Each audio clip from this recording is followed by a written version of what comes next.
L'auteur de la lettre aux Hébreux nous dit: «Nous n'enlèverons rien à Moïse. Nous lui rendrons l'honneur d'avoir été un grand serviteur de Dieu. Mais Christ est plus grand, le Fils est plus grand que Moïse. Abraham fut le père de la nation, mais Moïse fut son constructeur, et c'est lui qui la forma. Quelle grande place eut Moïse dans l'histoire.» Dans cette lettre aux Hébreux, il est dit, avec une grande hardiesse, il en est un qui est plus grand que Moïse. Rendez à Moïse tout l'honneur qui lui est dû, mais le Fils est plus grand que lui.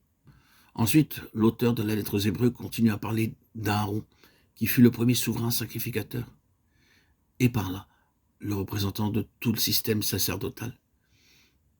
Il était au-dessus de tous les autres prêtres et lévites, au-dessus de tous les sacrifices et de tout le sanctuaire.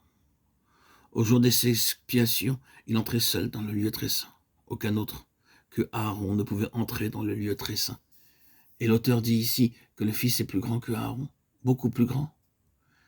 Et il en dit la raison. Aaron est mort. Et celui qui meurt ne peut jamais accomplir quelque chose de parfait. Lorsqu'il meurt, il doit laisser son œuvre inachevée. Ainsi l'auteur dit, Aaron est mort. C'est pourquoi son œuvre n'a pas été parfaite. La mort l'a arrêté. Elle n'a jamais été achevée. Il devait y avoir une succession de prêtres pour continuer l'œuvre. Il y eut beaucoup plus de prêtres et beaucoup plus de sacrifices. Tous se succédant pour essayer de rendre cette œuvre parfaite. Et le chapitre 9e de cette lettre nous dit qu'ils ne purent jamais la rendre parfaite. Il y eut un nombre immense de prêtres, des millions de sacrifices et des rivières de sang, et cependant rien ne peut jamais être amené à la perfection.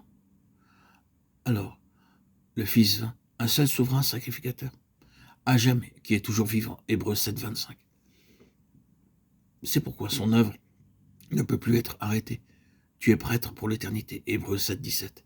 Et là, dans ce paragraphe merveilleux, Melchisédek paraît, et tout le monde se demande qui il était. Qui était Melchisédek? Nous pourrons chercher dans toute notre Bible sans jamais trouver la réponse. Et nous ne la trouverons certainement pas en dehors de la Bible. Cet homme mystérieux arriva, pour ainsi dire, de nulle part, et personne ne sait où il allait. Il n'a ni commencement ni fin en ce qui concerne le récit, et il est donné comme une illustration du Seigneur Jésus, le souverain sacrificateur, sans commencement de vie et sans fin de jour. Il est le souverain sacrificateur éternel. Ce souverain sacrificateur qui est plus grand que Aaron est toujours vivant. Il vit à jamais pour intercéder. Hébreux 7, 25. Ensuite, il offrit un seul sacrifice pour toujours. Les souverains sacrificateurs avaient employé des millions de sacrifices, mais rien n'avait jamais été rendu parfait. Lui, par un seul sacrifice, l'a fait. C'est accompli pour toujours. Et il a été le sacrifice aussi bien que le prêtre. En tant que prêtre, il s'est offert lui-même sans tâche à Dieu.